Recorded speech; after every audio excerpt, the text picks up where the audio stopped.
taking a look at a Tenebrous Island home on the Maj'Dul server. Now, this house was used in the August 2025 DecoRaid event, which was Doctor Who: The Edge of Time. And this particular house was used as the game or event house.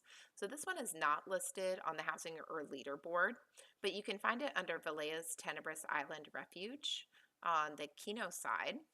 And you can also access it if you do want to zone in through the housing and leaderboard by first visiting the Doctor's TARDIS home, which is listed in the Hall of Fame. That is the starter home for this two-part house, and it does link you straight here. So when you log in, we are in this first room. This room was decorated by Kaisley, and I love it. It is all things time and space. We've got the TARDIS floating up here in the middle, and the Doctor, if you get closer, he says, "A straight line may be the shortest distance between 2 points, but it is by no means the most interesting." And she's filled this with all sorts of colors, and I love these teleporter things that kind of make this TARDIS sounding noise when you're by them. Love how she shrunk down the little grumble here, and it's little pieces of crystals floating around. Very, very futuristic entrance. Floating color orbs. We're going to come all the way around, and then you come to the entrance door for the event home. So the TARDIS has landed. What adventures await? So this house was used on the DecoRaid, and each room was a different themed event room. Each theme was based on one of the Doctor Who episodes. So this very first room was themed after the fires of Pompeii, and it was done as a Pompeii parkour.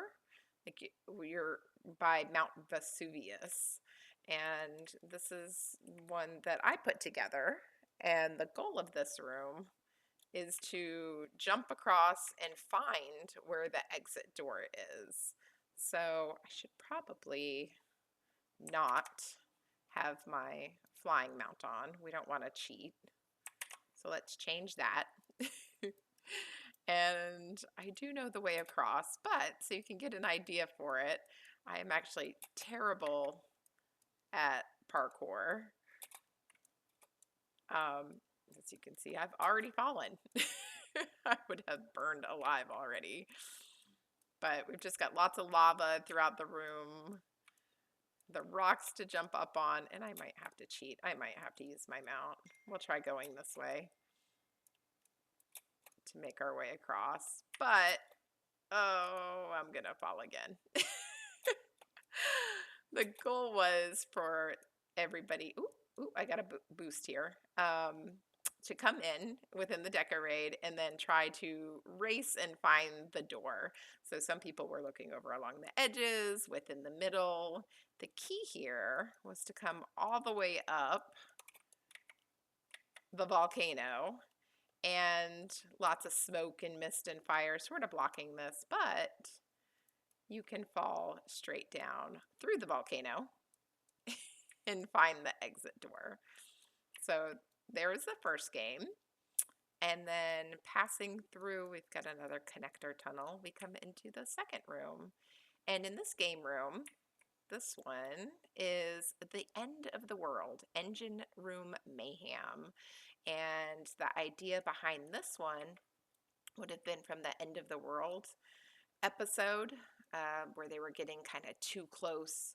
The ship was getting too close to the sun, and they needed to, the person on board was trying to bring down the heat guard, so everybody would have been burning alive, and steam started popping out from all the vents. Everything was getting hot, hot, hot. So that's what this one is themed after. And Xxtacii did this room, and the goal was to kind of race through and find your way to the other door. And again, I'm terrible with all things vertical, so we're going to try this.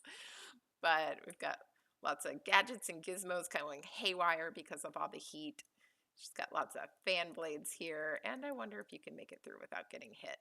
Probably not me. Oh, there's an anvil. She did an awesome job with this. And let's see if I can actually climb down without jumping. Of course not. Right, and then we come down, more of the engine room compartment, steam popping up everywhere. She's got a lot of broken vents here, gears sort of boinging out from places. And you might be tempted to go through the first door thinking you're finding your way out, but when you open it, you can see outside we've got all of the outside the door, the stars, everything sort of burning on fire, lots of lightning. We'll make it back this way. It gets struck, knocked all over the place. I love how she took these marble slabs. And I think, let's see. Ooh, no, let's not move it. Examine. Examine. Can I examine it? I think there's like a natural crack. Yeah, so this cracked circle base, she's got this up, but then she tucked in like these misty tiles throughout and put the sunbeams coming through, and then wherever the beams are coming through and hitting, she scorched the ground with the flames. Like this one, somebody's already burned to pieces, and if you get caught in it, you get popped up by the flames. So you gotta kind of dodge your way through and not get hit. Again, with the, I love the use of that cracked base with the tiles behind it. And if you peek over here in the far corner, we have Rose. And I think, did Rose say anything? I don't think she says anything, but we've got her over here trying to avoid getting burned by all of the beams coming through, and she's looking up as everything is just kind of crumbling around her. And then, of course, we find the door on the other side. So coming through into the next room, this one is a smaller version of a board game. This one is one that I put together, and it's called Dodge the Daleks, Exterminate. So in this one, players were able to kind of pick their path, which way they wanted to go. The goal behind this one is you slash random 6, and whatever you get, you move. So if I were to go this way, I could start on this path, but if you land on this square, any of the squares with the red, it's one of the event tiles. So this one says, it was one of the quotes from one of the episodes, "You told us to imagine, and we imagined your irrelevance. You have been exterminated." So then if you get exterminated at any point, then you would just go stand up in the middle. But on all these podiums, we have different Daleks. This guy right here. All of these were made with like different crates and little spheres, moving parts. Over here was another elimination square. Allocate surrender period has expired. Consequence extermination. Over here, you make you make your incompetence sound like an achievement. You are exterminated. So if you watch Doctor Who, or if you've seen a little bit, the Daleks, one of their key line is exterminate. They try to exterminate everybody and everything. So most of these have exterminate in it. This one here, you are a friend of the Doctor. Analysis concludes exterminate. This is not war. It is pest control. You have been exterminated. Daleks conquer and destroy. You are exterminated. And then each of these little event tiles too, you'll either get frozen or bonked or shocked or something. So something will happen to you. Here we have another Dalek looking out this way. And then this guy here in the corner. And in the middle, it's kind of like the creature within the robot. I thought it looked like him a little bit. like what is inside the robot's body. So that guy's up in the middle. This one, there is only one form of life that matters, Dalek life. You have been exterminated. We've got this guy over here in this corner. Oh, he's missing an eyeball. Whoops. Okay. We've got this one. You are the heathen. You have been exterminated. Behold the might of the true Dalek race. You have been exterminated. This one here. Oh gosh, I can't even stand on that tile. Emergency. Locate the TARDIS. Find the doctor. You have been exterminated. And over here, your death is the priority of the Dalek race. You are exterminated. So a lot of extermination squares. Unfortunately, I was not here on raid night, so I don't even know if anybody made it across alive. If you did, congratulations. Hopefully somebody won. All inferior creatures are enemies of the Daleks. You have been exterminated.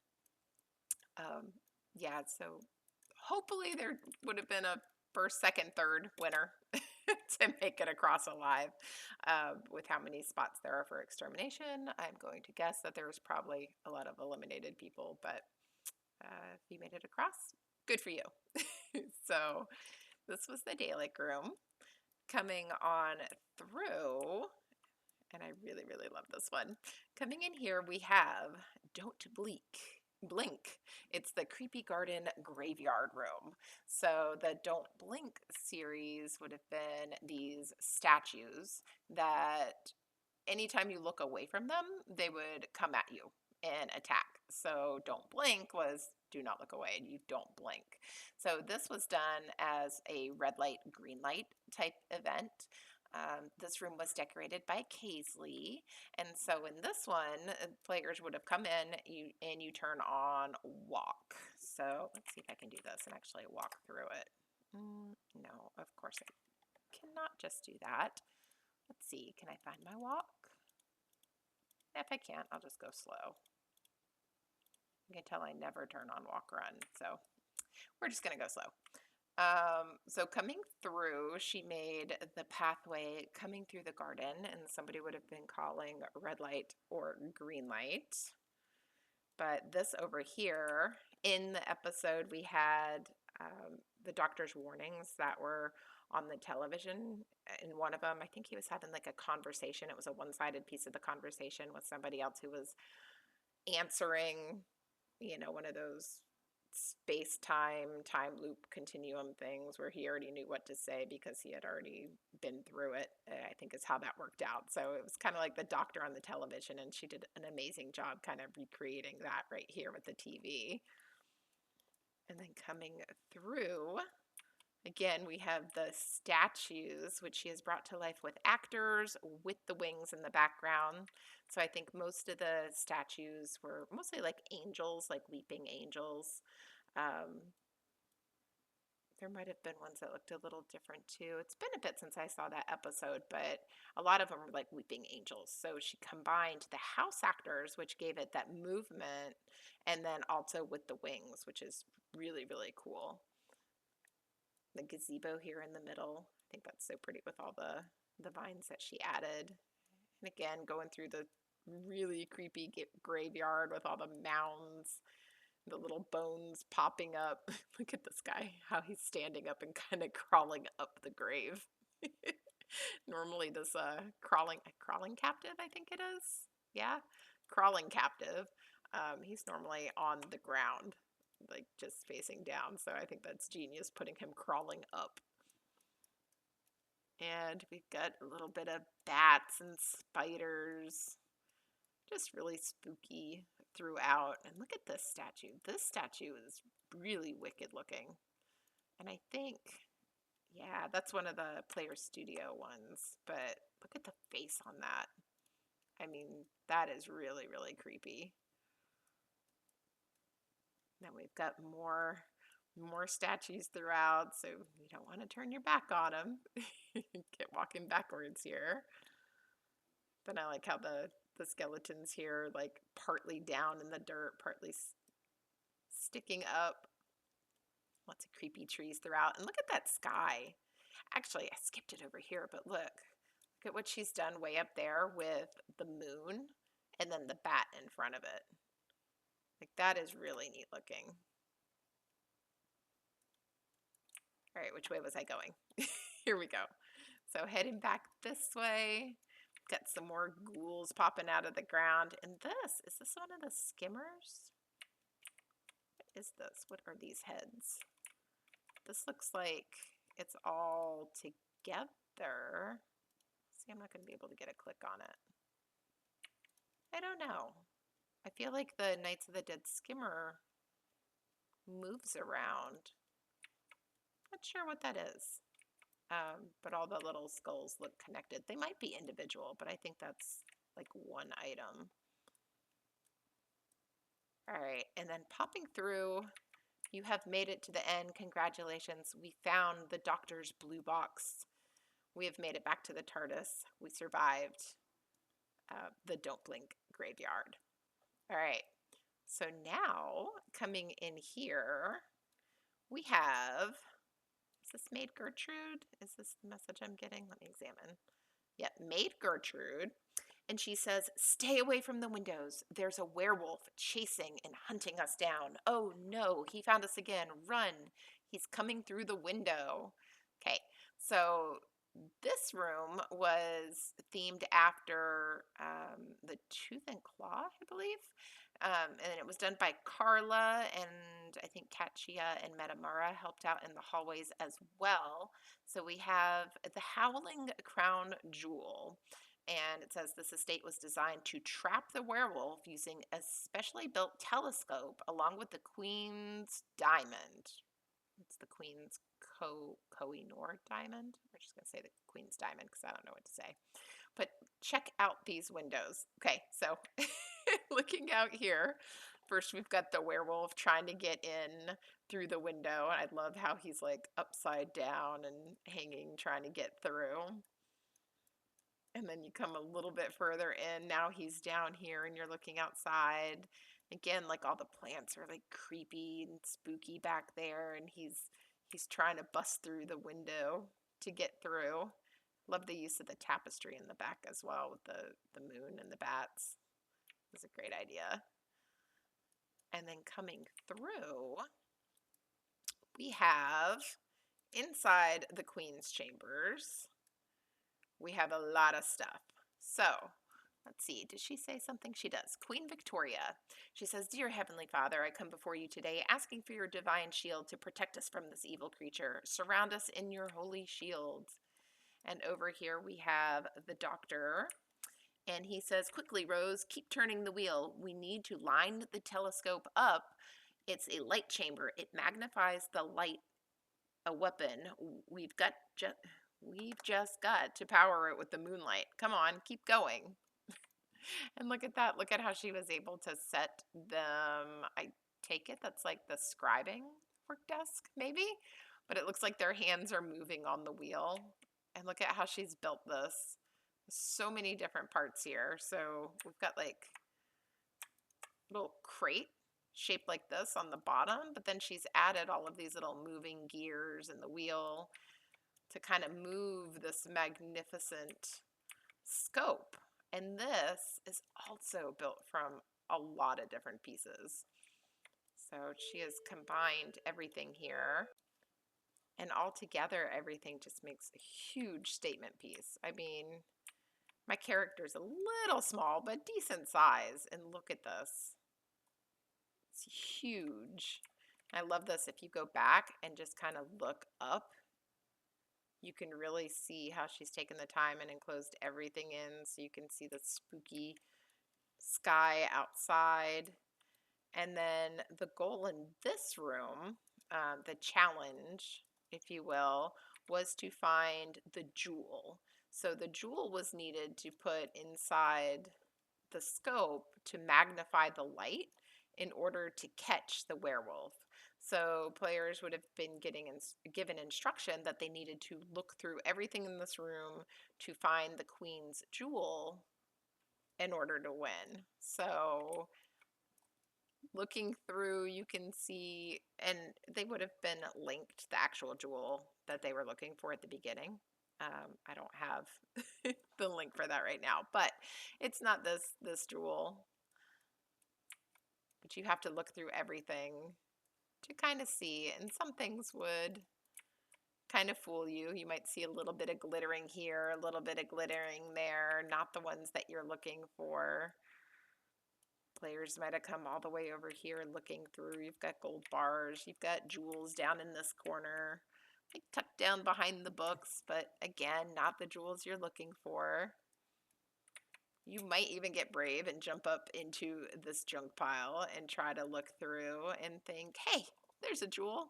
But no, that's not the jewel we're looking for. She did an amazing job putting all of these little decoy gems throughout. So you think you're coming upon something, but really you're not. So we've got like this one over here. We've got crate of gems down here, little boxes up there. More over here in this corner. And look at this. This is one of my favorite items. So I have yet to use one of these little Ouija boards, Mysterial Spirit Board in a house. I have a house that I'm working on. It's a perfect house for it. I'm really excited to use it. One of my favorite items, and I have yet to use one. But look at this. It moves. It's so cool. She tucked down. I love how she used a tent. This is an actual, like a big full-size tent here that would normally you go underneath, but I like how she used it as like a cover for all this crate of stuff that's in the corner. So just random stuff everywhere. Got another bookcase with more gems sort of tucked through. Lots of different things. And then coming over here, you would take a look at the bookcase, and you've got more here. More little chests, more little things back here. And I think, actually, that should have been closed. It was already open. But the secret here is that if you were just looking, you would see that this was closed. But this is actually one of those special chests that open. So this Xxtacii chest, if you actually click on it, inside it would have been one of these gems, and I think it was this little guy right here. Can I get it? Maybe. It's stuck down. Of course, I cannot get that. Anyway, it was this guy right here. So you had to know to kind of look behind all of this stuff inside the chest, and then you would find the gem. And if you were the one to find the gem amidst all of this stuff, then you would have won this competition. So really, really cool job. I love how she's got the beams just coming through and bouncing up and then trapping the werewolf up here. So, all right, moving on through, we would come out the store, and now we have another hallway, and instead of the scary werewolf outside of the windows here, it's all pretty, the plants are lush and lovely, everything is going to be back to normal as it should be. Beautiful scenery outside all of the windows, and all is well. No more werewolves. And then looking back this way, again, this would have been like outside the observatory. Now we have like all pretty plants and butterflies and a little wolf outside. But just really, really lovely job with the transition on that. All right, so coming in to the next room, this one is really, really cool as well. So you come walking up here, and our sign, it says Hotel Hell. And this one was designed by Raevenn. And it says, to escape this hotel, you must face your fear. Be sure to check behind every door. The way out could be behind one of them. However, your jailer is blocking your way out. You must make your way past him to leave. Good luck. All right. So coming in, we have the front desk check-in over here, registration check-in. You can check in, but you can never check out. And a little bit of information center with all your travel brochures. that you'll love to check out, sights you'd die to see, but you'll never see any of it. Mwahaha, she said. And I think, can we go back in here? Maybe. Oh, no, we can't. Okay. So we're just peeking in this way. So let me see if I can get it through here. So looking back over here, you can see kind of behind the curtain. If you open that up, again, you never know what's going on behind these doors, but I love how she's got all the hotel room keys back there, spooky rocking chair as well. And she's got like all the little check-in desk and books and things here too. And some treats. Not sure those are the type of treats I want to be munching on, but some treats. And then coming through the first hallway, I really like how she redid all of these benches with all of the cushions on them. Nice pop of color throughout. Room number 110. So in here, we have our first fears and some type of bear. Actually, that is a really cool looking grizzly bear. What is that? Werebear plushie. He gets really big. You can tell I haven't been back in this room in a really long time, and we've got some, I don't know what their name is, Very Good Boy plushies. But yeah, our three-headed dog. You gotta love the three-headed dog. I'm not sure he's one of my fears, but he might be. This guy's a little freaky though. So nothing in this room. I don't see another way to get out. So our way out is not through this room. We have faced our fear. Let's escape. And then coming on up, I love how it gets real dark in these sections. Very spooky. We've got some shadows here in the hall. And then this looks pretty wicked. How she's got the statue tucked down in here with the flames coming up around it. We'll head on up. And more shadowy figures in the hallway. In this one, room 230. Ugh, lots of skeletons, and look at how wicked this looks. Now is this a combination of items? Maybe not. Maybe he has red eyes. Oh, he does. Oh, it's the top half. So she's made that really big and kind of sunk it down and just made the head really, really large and added other skeletons here. So yeah, lots of flaming skulls and people chained to the wall in there. We'll get out of that room really quick.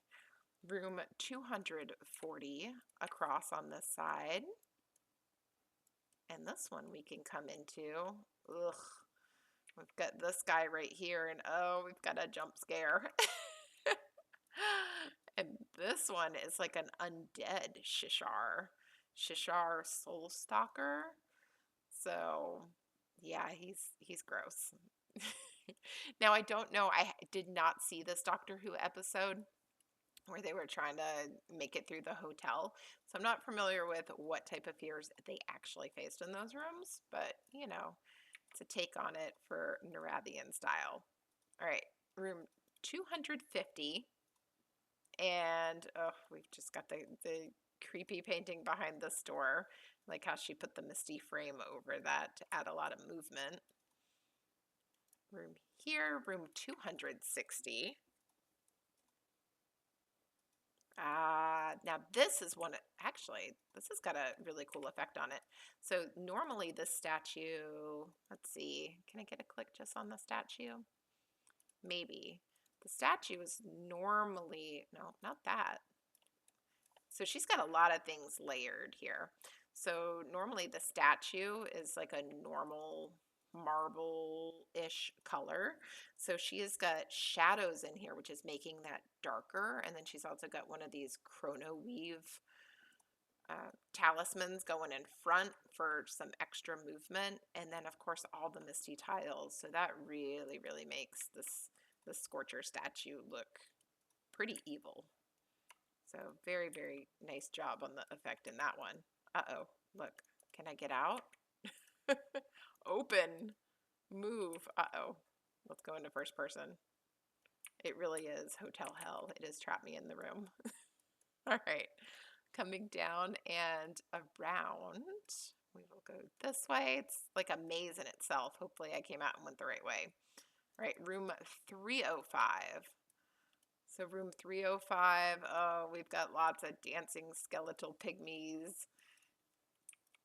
See, I don't think those are scary. I think they're super cute. Now the Lich is a little scary, but I love these little dancing skeletals.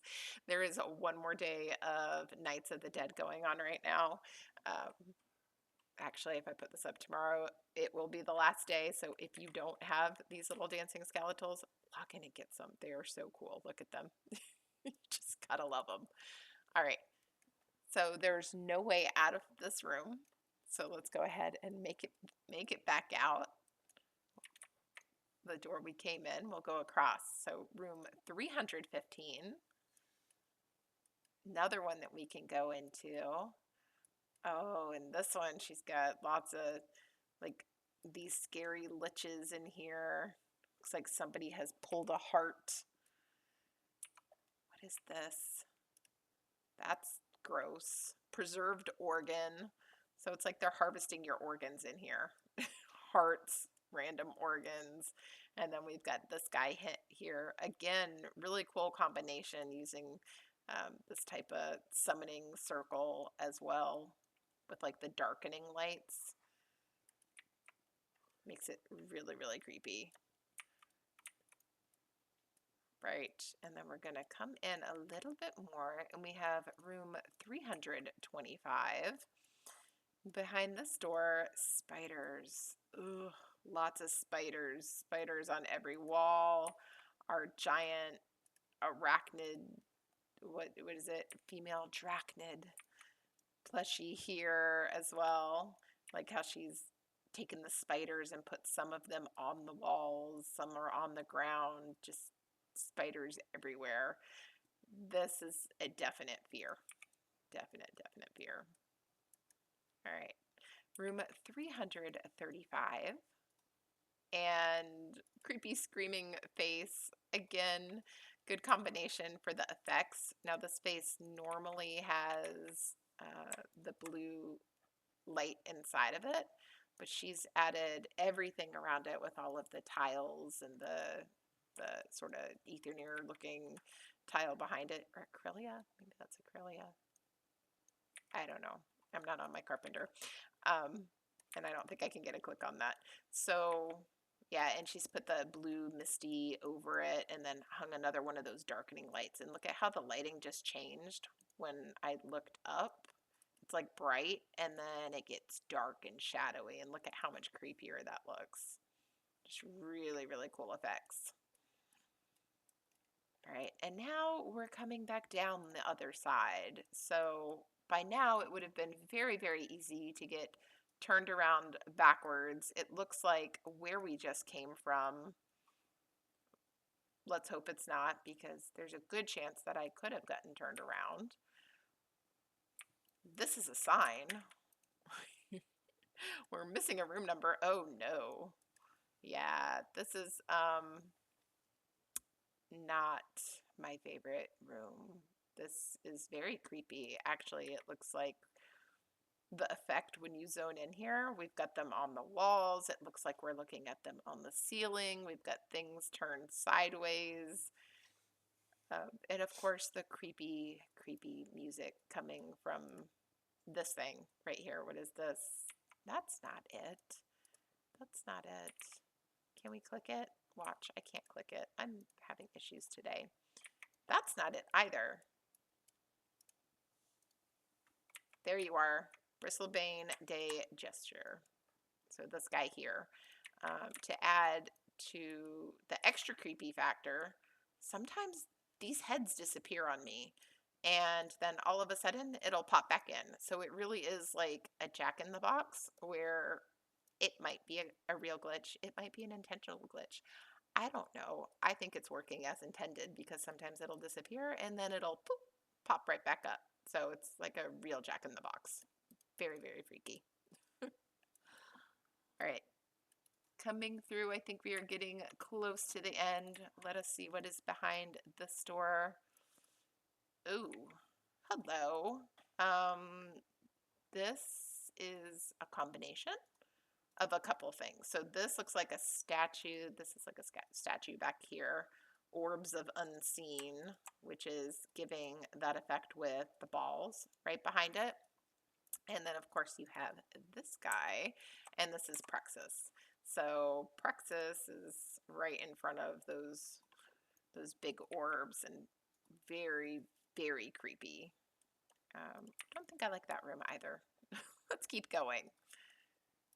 All right, and around the last dark and spooky corner, we have, what did she call him? The jailer of the Hotel Hell.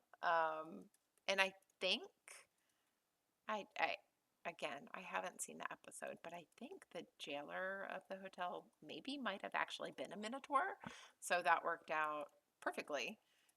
But I do know that coming this way, she has sunk down some of these icy tiles in here. So you're trying to pass by and you keep getting turned around. So you really need to work to try to get out of this hotel. And that is it. The first person to make it through and find their way through this hotel and face all their fears has made it to the end. And then once you reach the end, this does link back to the very first house that was in this event, which is the Doctor's TARDIS. So that's where this portal takes you. But I'm not going to zoom back in there. That one is a whole separate video. So I do encourage you to check that one out because lots of cool scenes that everybody put a lot of work into for building. All right, I'm going to go ahead and end this one here. Thank you for watching, and we'll see you guys next time. Bye.